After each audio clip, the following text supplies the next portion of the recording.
मेरे शरीर से आती है वतन की मिट्टी की खुशबू। दुश्मन को चटाता हूँ धूल, आसमां को भी भर लूँ मुट्ठी में, मैं रेगिस्तान में भी खिला दूँ फूल। कारगिल दिवस की ढेरों शुभकामनाएं और बधाइयाँ।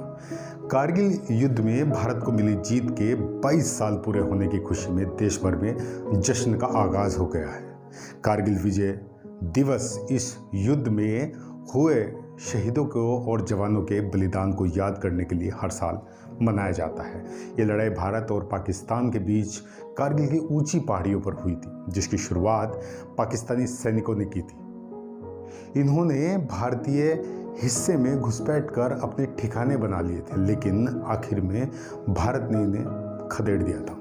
नमस्कार दोस्तों, मेरा नाम संदीप गौतम है और आप देख रहे हैं मेरा YouTube चैनल। दोस्तों, मेरा निवेदन है, आगे बढ़ने से पहले अगर चैनल को सब्सक्राइब नहीं किया तो प्लीज़ आप इसको सब्सक्राइब करें और बेल आइकन को ज़रूर प्रेस करिए ताकि आपको मेरी लेटेस्ट वीडियोज़ और अपडेट लगातार मिलती रहे। कारगिल दिवस की बहुत बहुत शुभकामनाएं। आज हम बात कर रहे हैं कारगिल दिवस के बारे में। कारगिल विजय दिवस का आयोजन हर साल 26 जुलाई को किया जाता है। ये वही दिन है जब भारतीय सेना ने कारगिल में अपनी सभी चौकियों को वापस पा लिया था, जिन पर कभी पाकिस्तान सेना का कब्जा हुआ करता था, जिसके बाद से हर साल लड़ाई में शहीद हुए जवानों को इस दिन याद किया जाता है।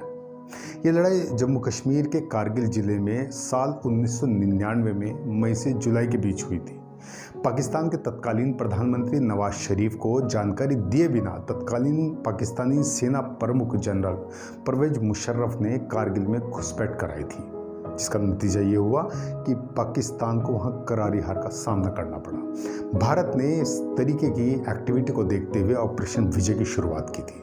लड़ाई की शुरुआत उस समय हुई जब पाकिस्तानी सैनिकों और आतंकियों ने भारतीय क्षेत्र में घुसपैठ की। घुसपैठियों ने खुद को प्रमुख स्थानों पर तैनात कर लिया और जिससे उन्हें संघर्ष के तौर पर लाभ भी मिला।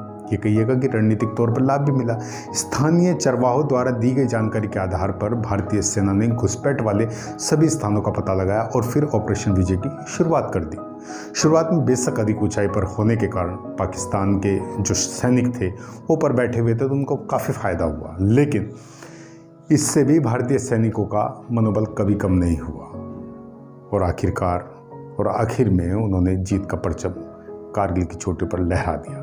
सेना ने फिर 26 जुलाई 1999 को घोषणा करते हुए बताया कि मिशन सफलतापूर्वक पूरा हो गया है, जिसका ऑपरेशन विजय हमने नाम दिया है। उसी दिन के बाद से हर साल कारगिल विजय दिवस के रूप में मनाया जाने लगा। हालांकि भारत के लिए ये जीत काफ़ी महंगी साबित हुई, क्योंकि आधिकारिक आंकड़े ये बताते हैं कि भारत के लगभग 527 भारतीय सैनिक जवान हमारे शहीद हुए, जबकि पाकिस्तान के लगभग 357 से लगभग 453 सैनिक मारे गए। क्या थी लड़ाई की वजह, ये मैं आपको बताता चलूं लगे हाथ। पाकिस्तान के सैनिकों और आतंकियों ने कारगिल के ऊंचे पहाड़ों पर जब घुसपैठ कर अपने ठिकाने बना लिए थे, चूँकि वह ऊंचाई पर बैठे हुए थे, तो उन्होंने इसका खूब फायदा भी उठाया। इससे वह निचले हिस्से में मौजूद भारतीय सैनिकों पर आराम से गोलीबारी कर रहे थे। पाकिस्तान ने खुद युद्ध के दौरान 2 भारतीय लड़ाकू विमानों को मार गिराया, जबकि एक हमारा लड़ाकू विमान ऑपरेशन के दौरान क्रैश भी हो गया था। लेकिन बाद में खुद को फंसा देख पाकिस्तान ने अमेरिका से हस्तक्षेप की मांग की, लेकिन वहाँ भी उसको मुंह की खानी पड़ी। पाकिस्तान के तत्कालीन पीएम नवाज शरीफ ने अमेरिका के तत्कालीन राष्ट्रपति बिल क्लिंटन से बात की। उन्हें बताया कि मैं इस तरीके से अभी दिक्कत में हूँ और मेरी आप मदद करिए, लेकिन क्लिंटन ने साफ कह दिया कि वह ऐसा तब तक नहीं करेगा जब तक आप पाकिस्तानी सैनिकों को नियंत्रण रेखा से पीछे नहीं हटा देते। फिर जैसे ही पाकिस्तानी सैनिक पीछे हटे, भारतीय सैनिकों ने बाकी चौकियों पर भी अपना कब्जा कर लिया और 26 जुलाई तक उन्होंने आखिरी चौकी को भी अपने कब्जे में पा लिया। और अंततः वही हुआ जिसका सबको इंतज़ार था। भारतीय तिरंगा हमारा कारगिल की चोटियों पर लहरा रहा था। लड़ाई के बाद क्या हुआ, लड़ाई में कितने लोग शहीद हुए, तमाम वो सवाल हैं जो आज भी लोगों के जहन में हैं। तो लड़ाई के बाद क्या हुआ, कारगिल युद्ध के ख़त्म होने के बाद पाकिस्तान ने इनमें किसी भी तरीके की भूमिका होने से अपना पूर्णतया इनकार कर दिया कि भाई मेरा इसका में कोई हस्तक्षेप नहीं था, और कहा कि भारत कश्मीरी स्वतंत्रता सेनानियों से लड़ रहा था, हालांकि युद्ध के दौरान लड़ने वालों में जो सैनिक मारे गए थे पाकिस्तान के, उन्होंने बाद में पाकिस्तान ने सम्मानित भी किया। इससे हार मिलने के बाद मेडल से नवाजा भी, जिससे पाकिस्तान का दावा वो दुनिया के सामने झूठा साबित हो गया। वहीं भारत ने कारगिल युद्ध के बाद रक्षा क्षेत्र में बजट का बड़ा हिस्सा खर्च करने का फैसला भी किया।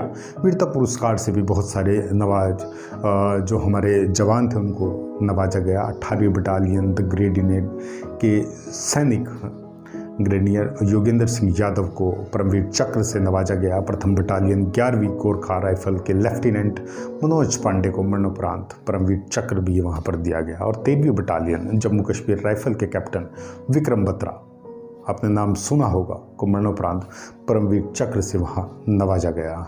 ये वो और 13वीं बटालियन, मैं और थोड़ा सा बता दूँ, वो 13वीं बटालियन जम्मू कश्मीर राइफल के राइफलमैन संजय कुमार को परमवीर चक्र इस युद्ध के दौरान दिया गया। और 17वीं जाट रेजिमेंट के कैप्टन अनुज नायर को मरणोपरांत महावीर चक्र से सम्मानित किया गया था।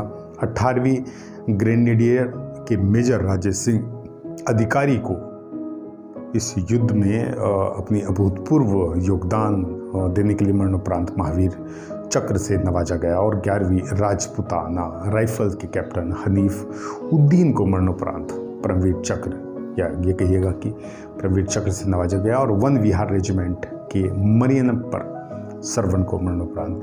तो ये तमाम जानकारी थी जिसके चलते हमारा सीना जो है गर्व से चौड़ा होता है और हम सब लोग ये महसूस करते हैं कि भारतीय सेना कितनी हमारी सेवा में तत्पर तैयार रहती है और हमें और सुरक्षा प्रदान करती है। तो एक बार फिर आज कारगिल विजय दिवस की सबको बहुत बहुत शुभकामनाएं। और मैं अपनी भावभीनी श्रद्धांजलि उन सभी और तमाम शहीदों को देना चाहता हूं जो हमारी रक्षा में उस कारगिल ऑपरेशन में शहीद हुए हैं। एक बार फिर पुनः श्रद्धा।